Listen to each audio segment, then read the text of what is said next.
These things have never gone before. So it's live. Gives you 40 seconds to count up. This is really truly a reveal.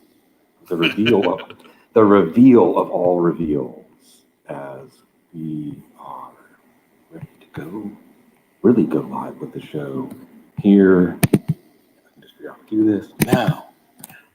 Is Travis Kelce in decline? That more this week on the couch. Eric Stoner. Is Travis Kelce in decline? Is he in decline? Probably not. And if you say yes, there's a chance that, he's going to make you look really foolish for saying that. But the way that he is being defended, Justice Mosqueda has actually tweeted out a little bit about this in the past couple of weeks. Teams are just fine treating him like a wide receiver and putting DBs on him. And, I mean, you kind of saw this crop up in the Super Bowl against Tampa Bay. He had a big stat line towards the end of the game. But Tampa Bay's linebackers really had no trouble getting physical with him and running with him. And then this year, teams are just treating him like as an X or a slot wide receiver. When the Chiefs come out in 12 personnel, you're not ever going to match that with a base formation on defense. They're fine playing two deep high safeties and go ahead and funnel the ball to Travis Kelce underneath, and we'll let him basically play like Jarvis Landry or Keenan Allen. And the worst thing that can happen, I mean, you saw it in the rumbling, bumbling, stumbling run on Sunday Night Football earlier in the season. The biggest problem you're going to have at that point is having those little DBs tackle him. But in terms of these guys being able to press him at the line of scrimmage and run with him, they're not really having a ton of trouble doing that. And you kind of saw it culminate last night. Now, could that Travis Kelce's a very free spirit, and it was the day after the day after Halloween, and he always seems to kind of have one of those games a year. But and I mean, in terms of the production is still there in terms of fantasy. Like, you're not going to give up on him or trade him or anything like that. He's still going to finish as the tight end one. But just like I said, in terms of how teams are playing with him, and you see it the same thing in Miami with Mike Gesicki, like, defenses are literally just treating these guys as wide receivers, as they should. Because they're never gonna line up in line and block anybody when they're in the game. Like I said, in a 12 personnel set and they're split out, like, that those teams aren't committed to running the ball, especially with their running back cores. So why not just treat those guys like wide receivers, take away the most explosive threat, and just let the other team funnel the ball to that guy underneath. Right. There's a lot to unpack, tease apart here. I'm also thinking of my guy, Kyle Pitts. It's Stephon Gilmore. Welcome to the Panthers. Your assignment is Kyle Pitts. And it made for some great football, but it did not make for great fantasy football lines for Kyle Pitts. And it's funny too, because Kyle Pitts from the fantasy take cycle has had this compression of like a few years of a career in half a season, because where I feel like I was wrong about Kyle Pitts.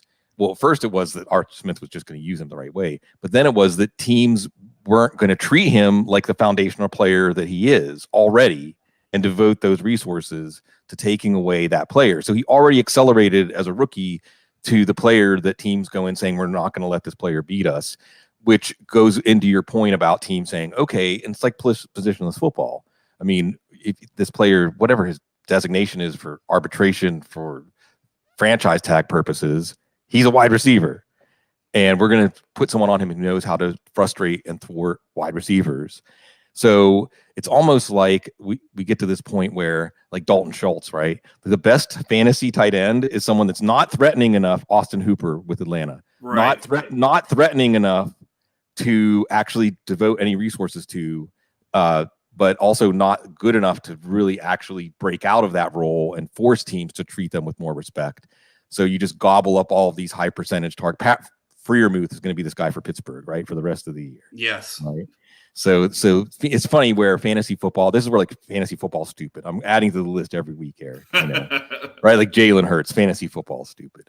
And some of it is like the better a player gets, especially these receiving tight ends, the more likely it is that their fantasy gifts aren't going to trickle down, because that's what teams are going to want to shut off on the faucet. But you brought up the Chiefs offense, and I think that the question is Travis Kelce in decline, or looking at what's going on with the Chiefs offense and how it's being treated, and then how it's being treated is potentially changing what it's going to become if we have rational play and coaching from the Chiefs, is very different than what we thought we were going to get, right?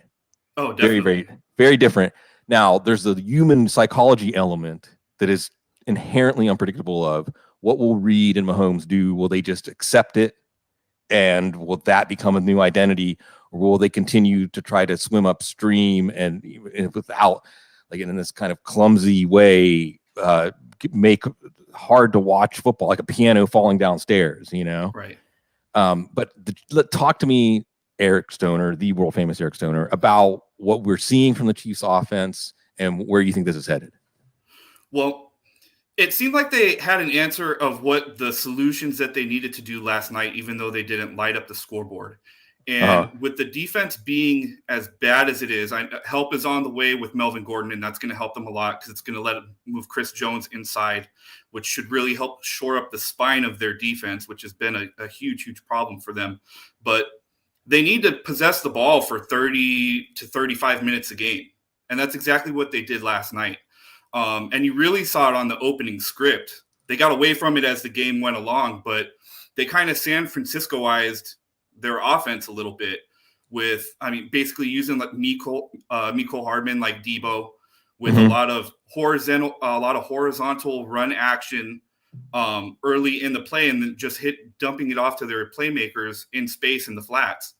And they went right down the field, on the first couple of drives on that opening script. Now, as the game went on, they went to more of their traditional drop back pass stuff, and that's when things kind of started getting a little bit hairier. But they did overall a really good job of protecting their defense last night. Now, of course, it was the Giants' offense, which doesn't really scare anybody, and a weakened version of it. Right, exactly.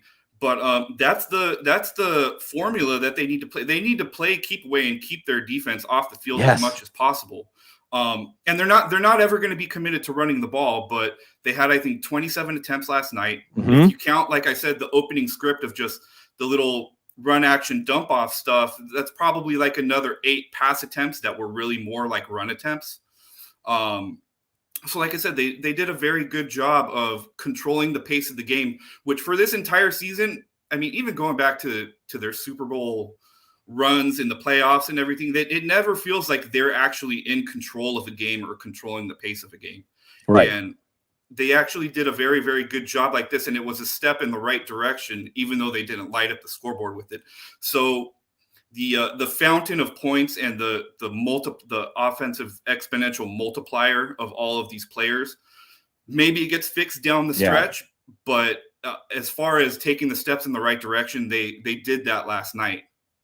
Yeah, and this is all there's so many wonderful things we can talk about here, Eric. And all this stuff is always tangential to fantasy football, right? You can just talk about football, and there's always something to do with fantasy football here. But in the background, like you said about the Giants, look, the Chiefs barely beating the Giants at home is not good. That's not where they plan to be at this point in the season. So let's not lose that.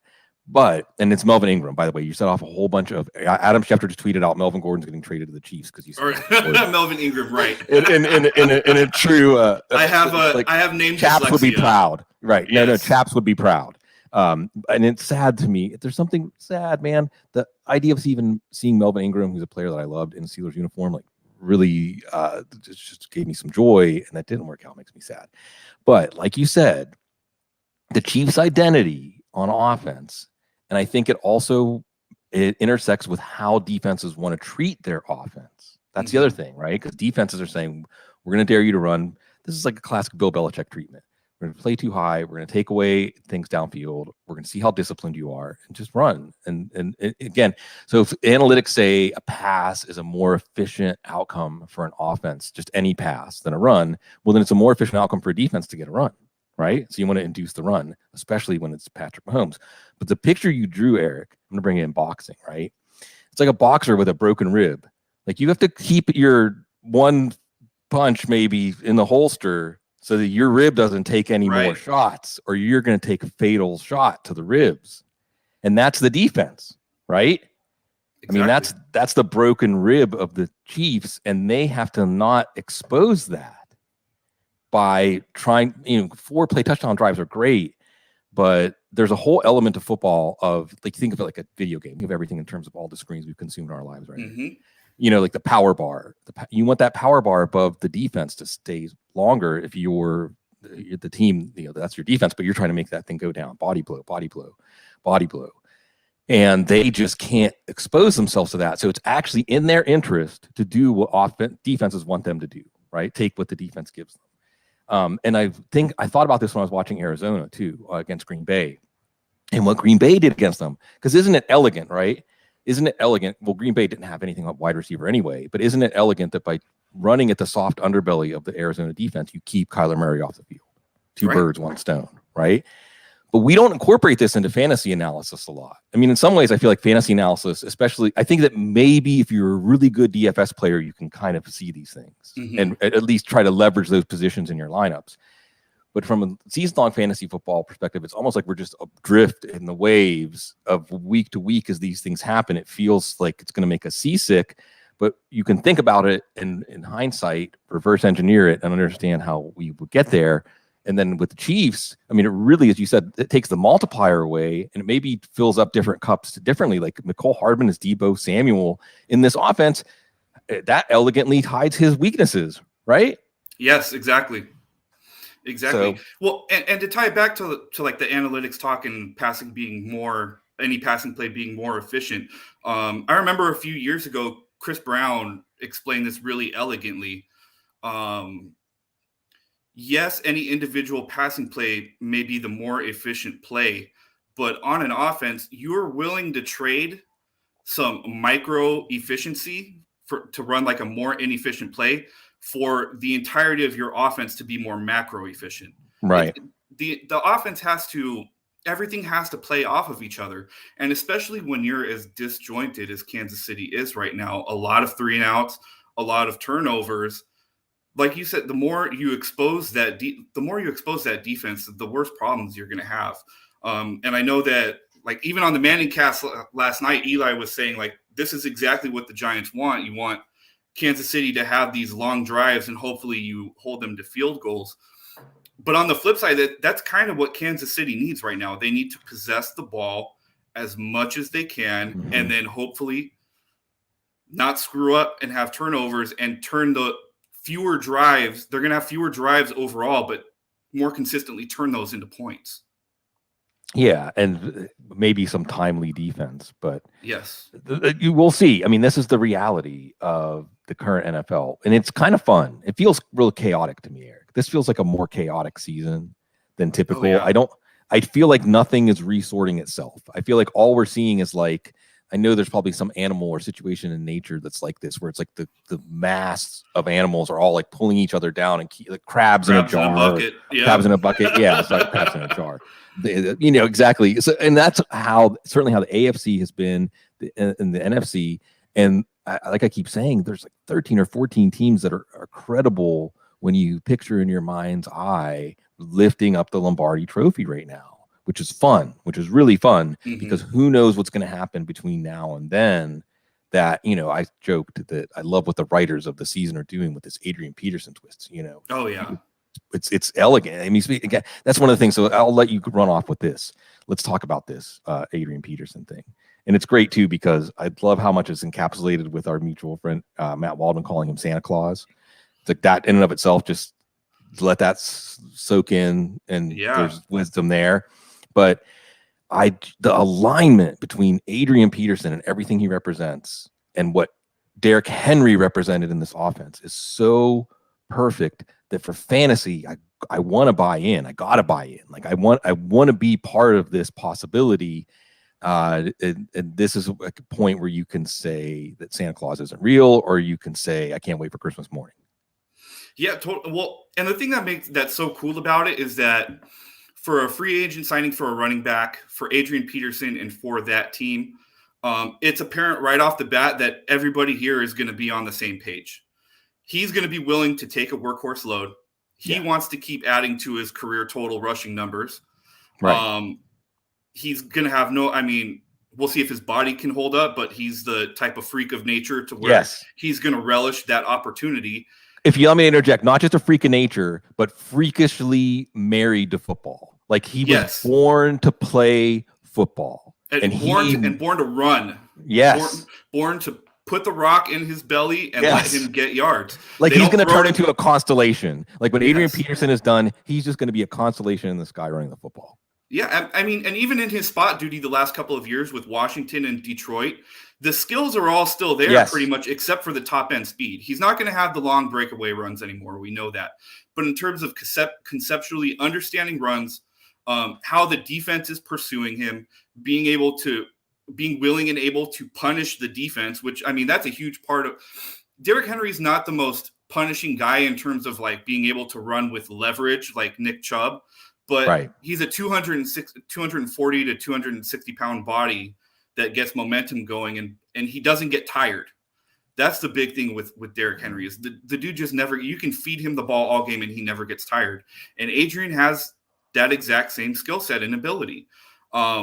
Adrian's a little bit better in terms of being able to run with leverage and power, especially in tight quarters. But it's a complete match between what the team wants to do schematically and conceptually, the mentality that they want their run game to have, and to have that kind of affect everything else that they do. It's honestly, it's the perfect marriage. It's the perfect marriage. Perfect. Yeah. And for fantasy football, the fun thing about fantasy football is using your resources so that you're part of this experience. Like you get tiny little, contact high off of everything that could happen and really affect the season. I mean, really, really affect the season. Look, the Titans are the kind of team, you saw they beat Buffalo and Kansas City back-to-back weeks. They had like 5. They did it on a Monday night and turned around on a Sunday and did it. And they're the kind of team that they get to the tournament, they know they can beat anybody in a one-on-one, one-game situation. So imagine if it's Peterson who gets them there, at least into the tournament to see what happens, and then hands the baton back to Derrick Henry, or it's a Peterson and Henry backfield together. And it's fun. This is one of the stories that, again, when I think of fantasy football, like trying to find these stories and align with them. And the twists and turns. You mentioned Nick Chubb, by the way, and it's sad because we haven't got to see Nick Chubb do what he does. But one of the things I want to emphasize about what you said about Chubb that Henry doesn't do, I think it's a great distinction, is that Chubb turns his pads into like striking surfaces, right? Right. Like he can play offense in the terms of contact, and Matt Waldman, again, never far from our minds when we're talking about football, just that he maybe doesn't get to do that he deserves. All right. Let's talk about the Jets. Yes. Yes. So I'll just lead off here. One of the things that I've been talking about this morning on the shows we've been doing is maybe we need to reckon with the second half Jets offense being, again, an entirely different animal than what we had in the first half.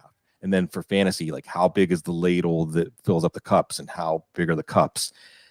It's a whole new world. And what's great about it is that Robert Saleh seems open to it. Robert Saleh is not giving any signals that, well, Zach's still the future, blah, blah, blah, blah, blah. I need to make sure Zach's feelings aren't hurt by someone else at his position playing well. Doesn't it seem like that sometimes? Like we're trying to protect. I'm going to sound like I'm going quarterbacks get baby. Young quarterbacks get baby. Yeah, and Robert Saleh is not doing that. He's not doing that. So that makes me even more excited about the possibilities in the second half of the year. This was a potential sea change, like a big pendulum turning point for the Jets this year. Yeah, well, I mean, and Robert Saleh, he's a defensive coach that seems to have a real good feel on how the locker room is acting and responding. And I mean, he probably noticed that there was an emotional response to Mike White playing. Maybe Zach Wilson will be the guy for them long term. I don't know, but right now he can't run a functional offense. Going back to Waldman, I remember in his pre-draft assessment of Wilson, in him saying that the things that Wilson is good at is like icing on the cake. But there's no batter there. He can't down to down. There is no down to down. I mean, even his best plays are all improvisational. Right. Point the finger down the field and get open on the run. But when you have no down to down consistency, it's very, very hard to get anything going on offense unless you're Patrick Mahomes in the last 3 years. Right. Anybody else, you can't have a functional offense like that. And I mean, the main difference really has just been checking it down to the running backs. That's been a huge part of it. Michael Carter is going off now. I know he was a huge fantasy darling in pre-draft, and a lot of people liked him. And it seems like their evaluations of him were dead on, but they had no way of getting anybody involved really with any consistency under Wilson. So can Mike White keep it up? I don't know. I'm not the person to be able to predict that. But if they have, theoretically, they have a San Francisco / Green Bay offense. That's what they're supposed to be running. And that's what they showed in the preseason too. So if they can manage and manufacture down to down consistency a little better, I can see them riding him for, I don't know, the rest of the season or whatever. Cousins RG3, right? Cousins RG3 like looms over this, right? Right. I mean, it's the ghost haunting this right now. Yeah, totally. And the thing is too is that the thing is too that's going to makes it so much better, especially when you have a young team like this, is you need to be able to evaluate the other players besides the quarterback on offense. Right. And you can't do that with somebody like Zach Wilson right now. You have no idea really what you're getting out of, the running backs, Elijah Mitchell. I mean, Corey Davis is the only one that's had like a couple of spike weeks, but it's been almost impossible for them to even be able to evaluate and see what they have and to see what they have to build on going forward. Mm-hmm. Mm-hmm. No, there's a lot going on here, right?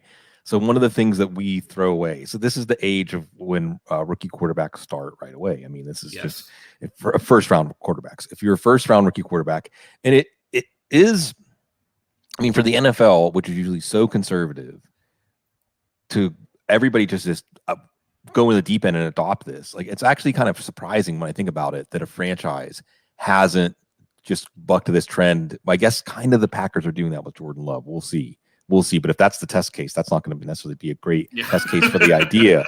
But because they're put on the field right away, and there's layers to it. I mean, New England's making it work, and Mac Jones, and I love it, man. Eric, Eric, because you listen to the show sometimes, which is flattering. That I'll say Eric and I were texting about this, and Eric texted me, Mac Jones is good, man. You got to accept that. Yeah. I would maybe he was a first round pick after all, even though I was putting him in the early second because I'm enamored with mobility and improvisational play. But making the rookie quarterback earn it, right? It's just throwaway words. Making Murray going to earn his job, right? Jalen Hurts, right? But there's a layer behind that of the earning the locker room role leadership. Because what is your team if your quarterback's not a leader? Go ahead. Well, not just that, especially with this class, it's apparent that a lot of these guys were just simply not ready to be playing early. And part of it is, yes, making them earn it. Because like I said, we baby young quarterbacks way too often sometimes. And there's another layer of that too, where it's like you throw a guy into the fire and he's not ready. You do risk doing some permanent damage to him. Imprinting trauma, right? We can always think of this in terms of human development, which is something we know primarily, and even though we don't have the most self-awareness, I'm a mystery to myself still at 46 years old. But at the same time, trauma, this is on the couch after all. Of course, with Eric Stoner, would we really just get right at psychoanalysis? Let's just make the subtext the text and talk about psychoanalysis. But trauma, the problem is that we're all reacting to childhood trauma, right? As we go through our life, childhood trauma that has gone unresolved is jumping out at us in places that it doesn't actually exist. And that's what we're reacting to. And that's the problem with putting quarterbacks in before they're ready.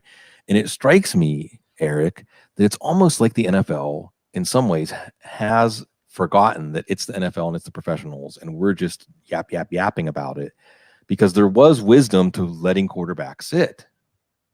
There was wisdom to it. Now, there continues to be these quarterbacks who, like Andrew Luck, I talked about, drop him in behind enemy lines and tell him to shoot his way out. There are some quarterbacks that's that okay for them. Like that's just their destiny, and that they're going to embrace that. But now we're getting to like treating all the first round quarterbacks like they're that guy. And maybe this is like wringing our hands. What about the children? Like we're ruining a generation of quarterbacks. Oh. But I mean, it's something at least to think about. I mean, it's something to think about. And part of the reason why is because front offices have taken such their outlook on everything now is so asset oriented. Mm-hmm. So the outlook on young quarterbacks is we need to get this guy playing right away because he's a cost controlled asset. Right. We need to see what he is and what he's good at before the rookie contract is up. Yeah. And I see the logic behind that. It's a perfectly logical thought, but like you said, not every first round quarterback is built exactly the same. They don't all have the same amount of readiness coming into the league. And you got to understand too, like last season for college football was extremely disjointed. Right. The Big Ten didn't get started until halfway through the year. Trey Lance played one game. And it was a bad game. Right. Like, I know that. I mean, I know he had great film as an 18-year-old freshman, but we can use the excuse that the game against Central Arkansas was just a throwaway exhibition game under COVID, but it was not a good game for a quarterback prospect. That's not the tape that you would want to be throwing out there for a first round quarterback prospect. So we have to remember that it was a very, very disjointed college football season last year. These guys didn't get the normal amount of preparation and exposure and everything else that they would have. So I can see the back and forth of, well, they didn't play a lot last year, so we need to start getting them reps right away versus they're just simply not ready to play right now. Mm-hmm. And you need to iron out a lot of things of their game before they can even be functional on the football field. Right. I mean, I keep parenting, right? Parenting. Yeah. But it's like letting your kid go walk around the neighborhood before you taught them about crossing the street. Yes. It's like, and some quarterbacks maybe naturally can figure that out. Like your neighborhood stray cats are like, I know what I'm doing out here in the world, but not all cats are like that. So another thing I have to just mention, the icing on the cake with no batter was just because icing by itself is terrible. I don't want icing. Icing is not satisfying at all. There's got to be cake. And to compare Zach Wilson and the things that he especially added value in to those things is it's perfect. And then you mentioned Michael Carter, which we're bringing it back all the way to fantasy now, but you're finding a situation here now where a Duke Johnson, because there's certain players in fantasy football that scar us, right? Yeah. So when another player comes along that looks like that player, like this is just going to be the same thing, right? Like ideally, Nyheim Hines. There are ways that these kinds of players can actually be not truly foundational, but certainly used more liberally in offenses than they are. But it never comes to realization for very long. But it sure is with Michael Carter in this offense right now, with Mike White running it. And it's another fun story too, because I think what we see is that right now in this moment, this is all hanging in the balance. Zach Wilson's future, Mike White's future. I mean, it's turn around Thursday night. Isn't that great? Like the writers of the season. Back at it. Well, and then the writers of the season that we get this story as the front, like, yeah, we're going to watch the Jets against the Colts. And actually you're seeing Carson Wentz come off of his bugaboo, right? Like his thing. It's like, oh my, because when Carson Wentz is playing well, Carson Wentz is still, I mean, he may not be the answer, like you say, but he's not an affirmatively bad quarterback. But then there's this feeling of like, he's going to lose the game. And I think, was it Greg Rosenthal, where someone said that was the worst play of Carson Wentz's career, and then it said you have to be more specific, which one? So appropriate, right? Because it was that kind of afternoon for him, on an afternoon that the Colts go into that game feeling like our season's on the line, basically, because they already lost inexplicably to Baltimore, they already lost inexplicably this year to the Rams. Those are good teams, by the way. that they and they beat. were right there with the Rams too. Oh, it was just Wentz getting hurt. I think Jacob Eason coming in and immediately throwing an interception. Yep. And that game and it just felt like, well, that's it. This game is over. So the Colts, I mean, for all we know, if the Colts can make those games turn out well, maybe Carson Wentz doesn't make those terrible plays against the Titans, and the Colts are on their way to becoming the number 1 seed. I mean, this is how thin everything is in the NFL. But so many times when we unwrap it, what do we see at the center? But human emotion, right? Human free will in the moment. That's why you said, like, again, and I apologize to anybody out there that's in the NBA, because everyone's a wonderful people. I love all of you. But it's kind of like NBA is making the final call on things, because, like you said, it's an asset. Right? Oh, well, we have a rookie quarterback on a rookie contract. We can go crazy in free agency and create a Super Bowl window and all that. But they're human beings first. And if you ignore the human being side of it, you can undermine everything that you're trying to work for. And so we're watching this all play out, and we're watching also Mike White. And there's so many players like this in the NFL. It's one of the reasons the NFL is, and not just NFL, all professional sports, but the NFL, because it's so more cataclysmic, makes it feel even more epic and dramatic. Like players that have overcome the universe, the football gods telling them over and over again, not you. This is like, you don't have a place here. You don't belong here. And they say, no, I do belong here. And they keep fighting through that. Yep. And they create, I mean, so many great stories like that. I know Dearness Johnson's night a couple of weeks ago was beautiful for that. On a Thursday night. It was his night. Derek Gore last night. Whew, yeah, right. Derek Gore, and maybe it'll be Mike White. Like maybe this game against the Colts will be the one where everyone says, man, we really have to reckon with the idea that Mike White is the quarterback of this team until further notice. And then with Carson Wentz, we'll see. I mean, there's no shame, but there's no shame in losing to the Jets if the Titans and Bengals have done it, right? Right. So, I mean, that's the NFL, right? I mean, that's the crabs in a bucket. The right? AFC especially, the AFC is just who can, I mean, they're obvious. I think everybody feels like Buffalo's clearly at the top, but just the rest of the conference is a topsy-turvy mess, man. Yeah, well, so I keep thinking about this every week, Eric. And I come back to this idea because it's any given Sunday. I was going to try to open up a conversation about this with somebody a couple weeks ago. Like, what does any given Sunday mean? Or let's try to unpack any given Sunday. But it's difficult.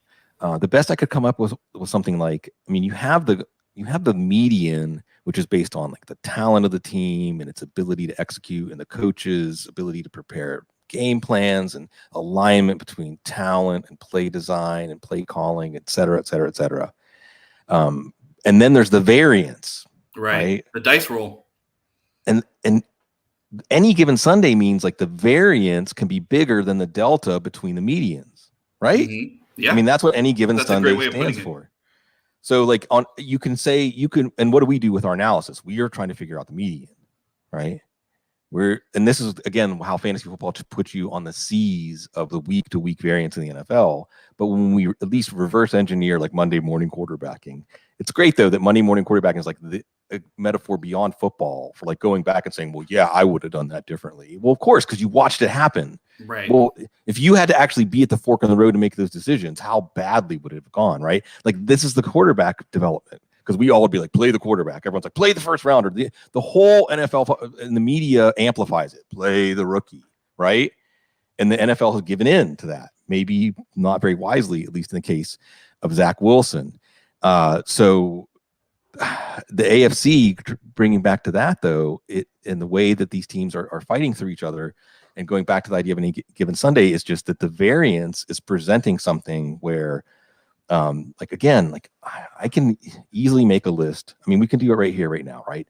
The Bills, the Titans, the Bengals. I mean, maybe the Bengals, the whole AFC North. The Browns are, I mean, the Brown, and then of course the Chargers, but the Chargers are in a major slump right now. Mm-hmm. And then we got the Raiders still to deal with, and they have this whole Henry. Have you seen the Henry Ruggs thing? Yeah, I just saw it right before we came on. Yeah, I don't even know what to say except, hey, everybody. I mean, I lost a friend to a DWI fatality that I also woke up in the hospital from. So, you know, all I really want to say about that is hopefully it saves some lives. Hopefully the fact that it like rocked through the football world makes some choices change so that there'll be some people that'll stay alive. And that's all I can really say about that right now. But, you know, the Raiders season, my Lord, this is what happens whenever you move a team to Vegas. Do you remember, Eric, you're old enough to remember when they said there will never be a team in Vegas? Do you remember that? Sure am. I sure am. they broke the curse. I mean, they released the curse. I don't know. I'm not. It's like it's not just it. Gambling was a part of it, but it's just one little piece of the pie of just all the different things that can go wrong when your home base is in Vegas. Yeah, right. Well, I say that, and I live in New Orleans.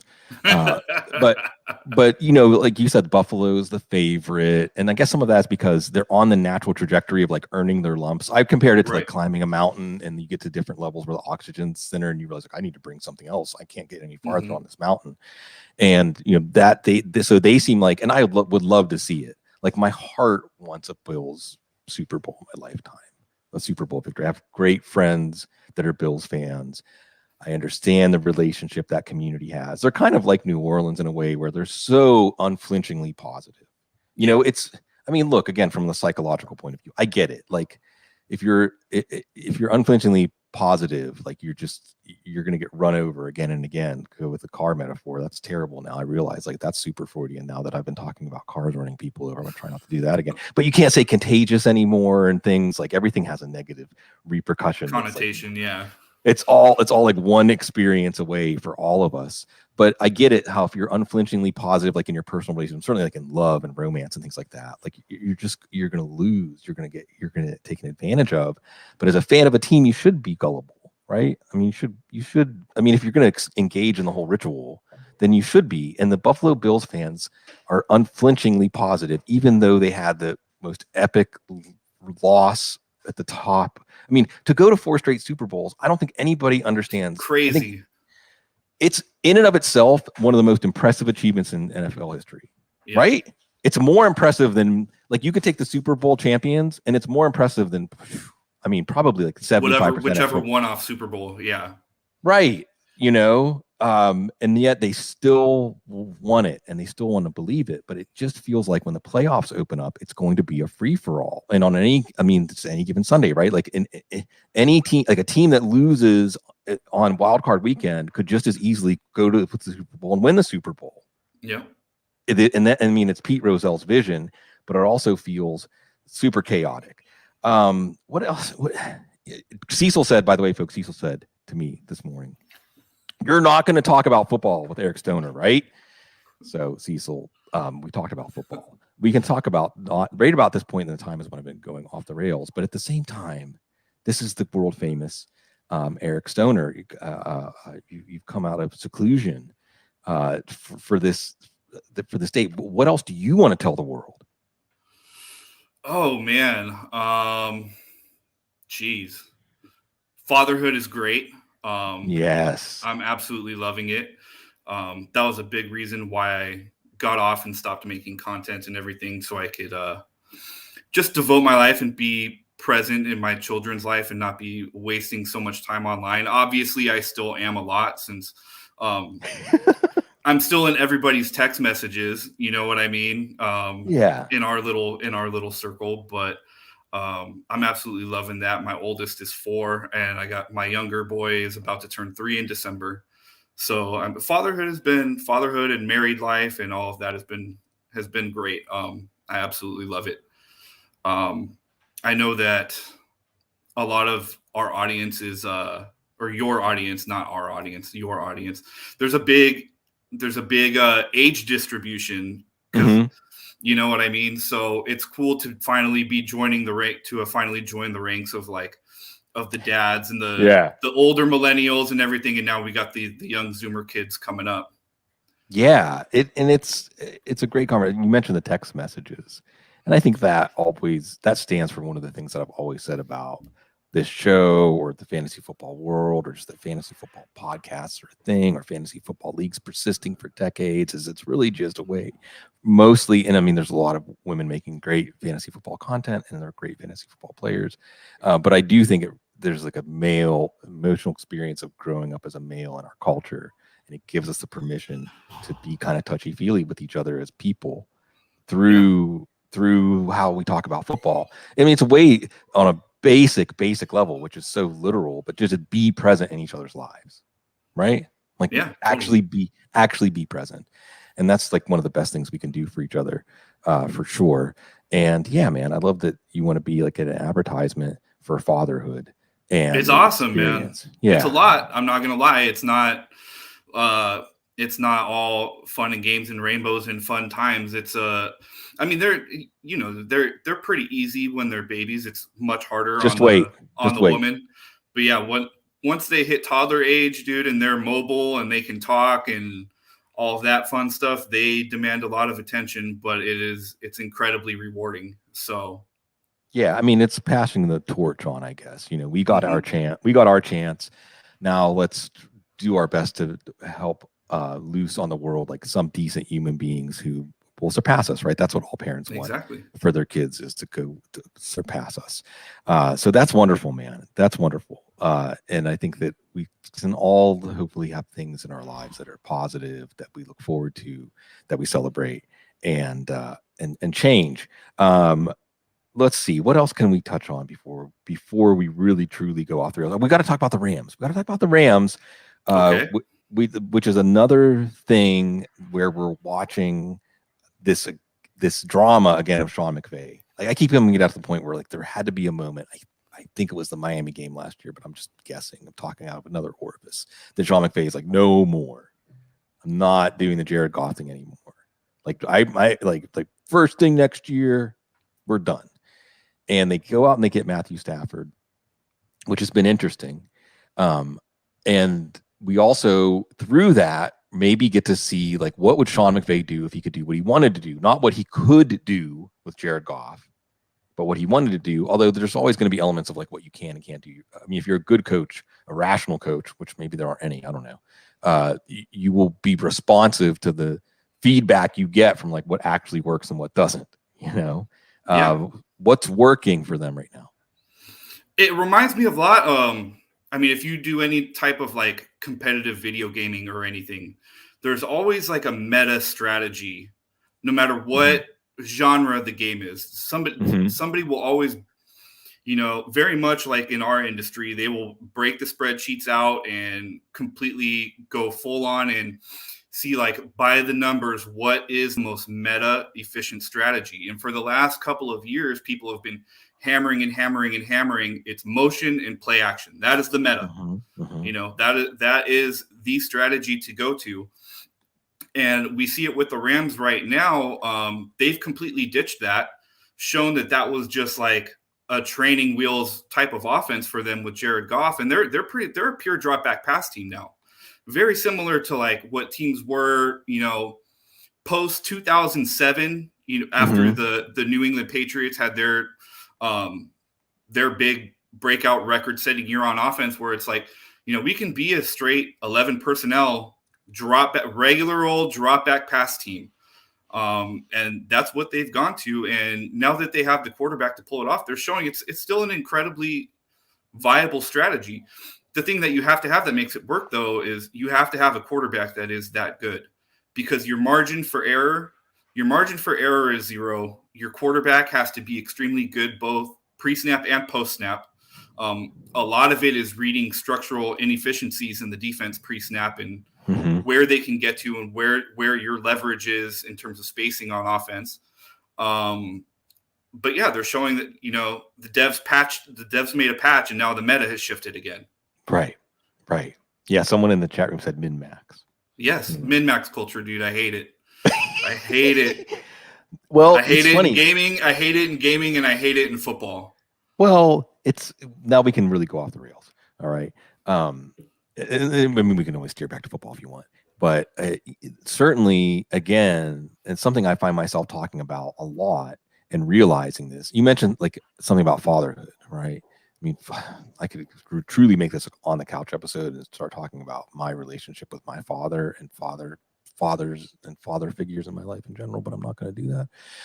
What I am going to talk about is that popular culture creates a picture of parenting that just the reality is nowhere close to it. No. It's not even remotely like it. But if you're gullible like me and you're a kid that watches like an ungodly amount of television and otherwise consumes like popular culture, and maybe it was a reaction to also like what was going on in my own life with parenting in my own life, you kind of retreat to that picture away from the reality. And I think that video games, right? So the point I'm making is that I feel like I relate to a lot of things in my life through these ways that I like, through things I've read or things I've watched, or otherwise it's like in this movie, or it's like in this television show, right? So it's a language to understand yourself, popular culture, but it's a language that distorts everything in this way and skews everything. So if it is your language, then there's this tension that's creating. Video games is a whole other step beyond that. I got out of video games, like the Nintendo 64 was the last video game console that I was really like connected with in like a cyborg kind of way. And I've never really gotten into gaming culture. I just don't have the time. I don't have the bandwidth. But it's something now that it's literal. I mean, like, you explain things through video games as a way to understand like what's happening in the universe around you. I mean, like, and it's to the point where we are actually asking the question, like, is it a simulation? Is this video game? Right. Right. I mean, we're to the point now where we're like, are we in a video game? Like, it's a serious question. And I'm not really even sure what to make out of it. But I think that there absolutely is something going on where I always come back to the series Mad Men. I think they did a pretty good job of getting at this, where like the media that we create, the representations of ourselves that we create, which in some ways can be very, in a sort of sinister way, juked by corporate or the profit motive. I was saying, I think it was Zito. I was saying like the profit motive has become sentient. You know, like that's where we're at right now. Like Skynet, right? Like the profit motive is like Skynet. And it's rigging everything and skewing everything in this way that is not good for us. But that stuff that we consume changes our understanding of ourselves, maybe in a way that's farther from the actual thing that's going on inside of us, but in a way that then affects what's going on because we believe it. And I don't know what to make of it, but I know that you're super conversant and fluent in it in a way, but at the same time, not totally under its sway. Yeah. Did I sent you the YouTube creator DJ Peach Cobbler? Yes. Yes. Where I'll link it in the comments to this when we're done too. Where he's like a video game / culture commentator. He's a brilliant little Zoomer, man. But the name of the video is "This is not a Far Cry 6 review." Right. Oh, it's great. For those that don't, like, Far Cry 6 is a Ubisoft game. It just recently released this past month. But in it, he kind of just breaks down everything that you just said, like how the commodification of everything kind of rips the soul out of creative works. And video games are so interesting too, because it's the fact that it's an interactive medium, first of all. So like whatever you're seeing on, like, you're literally creating an avatar for yourself on screen and interacting with the digital world. So you're not a passive observer or a passive participant in the medium. You are actually involved in it. You're pushing buttons and, seeing how the world interacts with you. But not just that, but there's a lot of great storytelling in that medium now too. There is a lot of bad storytelling in it, especially when you are trying to appeal to as many people as possible and sell as many units as possible. But there are some video game art. How do you say the word arteurs? ARTEURS. Like basically like most video games are the result. Like it very rarely ever says directed by. Like, right. You mean auteur? Artur, yes. Auteur, yeah. You're a terrible tyrant of a film director. Yes, exactly. And really, there's. So I mean, most video games that it just says published by this studio, right. Or, designed by this studio and published by this publishing house, whatever. There is one though in Hideo Kojima, who was basically the director of the Metal Gear series, and this. After Metal Gear Solid 5 released, he had a big falling out with Konami and basically started his own game studio. But all of his games have always had like his name on it, and he's definitely way out there. But he is a crazy storyteller who he has like his thumb on like the pulse of what's going on culturally. I mean, I remember when Metal Gear Solid 2 came out, and that was in like 2001, 2002, and the entire subtext, like the theme of the game was basically like misinformation in the digital age, and who gets to be the censors, and who gets to decide what's real information and what's not. And this is 20 years ago. And then the crazy thing is his most recent game released last year was called Death Stranding, and you're basically a package delivery man in a post-apocalictic world, which was very very fitting. Very fitting for the COVID world that we were living in last year. It's just kind of crazy how he kind of always sees where things are going and has a weird, bizarre story to tell to go along with it. Yeah, there's so much. Again, there's always so much. It's always so stimulating. You're gonna get yourself on some gaming podcast with this appearance, right? I mean, you're gonna be knocking on your door and get you to talk about video games now. Yeah.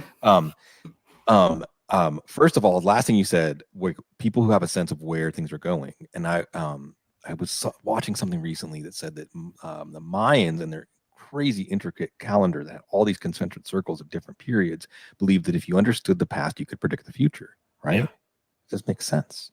I mean, we're circles, like we're living a circle. We're not living like time is not linear. No, it is not linear. This is not a linear thing, folks. Turtles all the way down. So to know where we're going in some ways is just knowing where we've been and where we'll always come back to. And it helps, certainly as the older I've gotten, Eric, the more that's helped me like cope. Basically, like just that reality. Well, and it's present in storytelling. It's present in storytelling. And I'd just love to use the word storytelling. And there's so many places I could go with it, but I always come back to the myths, Joseph Campbell.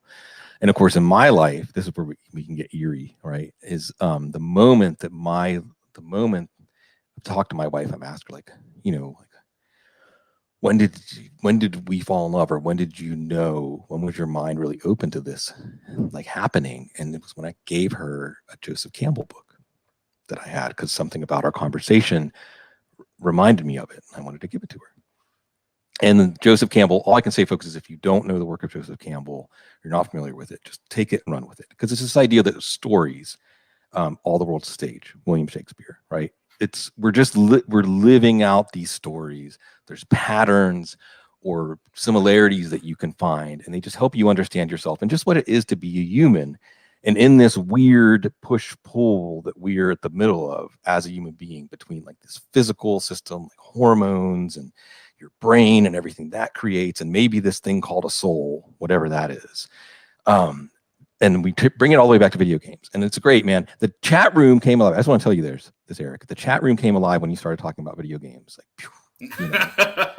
no, well, because it's all of these things are stimulating. All of these things make us have feelings and thoughts, and otherwise help enhance our understanding of ourselves or alter our understanding of ourselves in a way.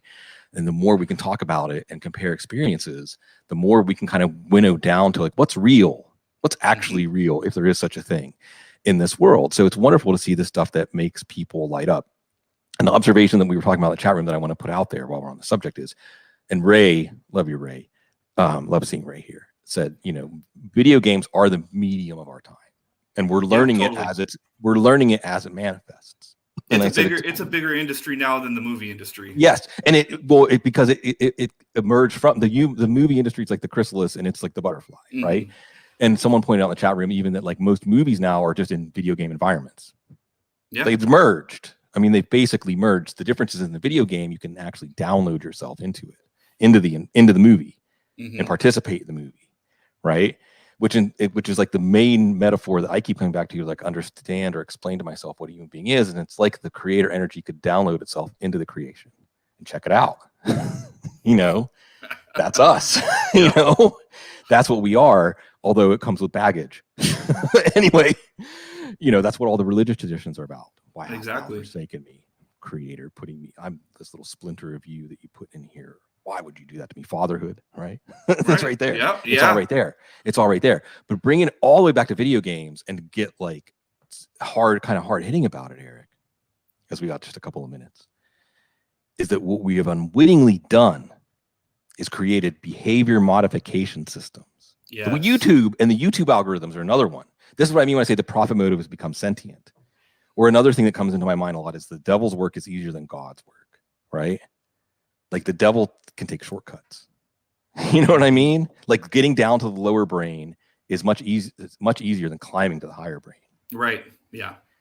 And we've let something grab a hold of all these environments that we're spending all this time in that are going to push us further and further down to our lower brains, because that's easy. That's the easy way to get us to empty our pockets, right? That's the easiest way. That's the shortcut. So we've created these behavior modification systems that we didn't even realize that's what we created. Or maybe we did, which is even more messed up. Yeah, I mean, well, and a lot of these gaming companies too, at this point, I mean, unless it's a smaller little indie studio, like the big studios are mainly run by venture capitalism, investors.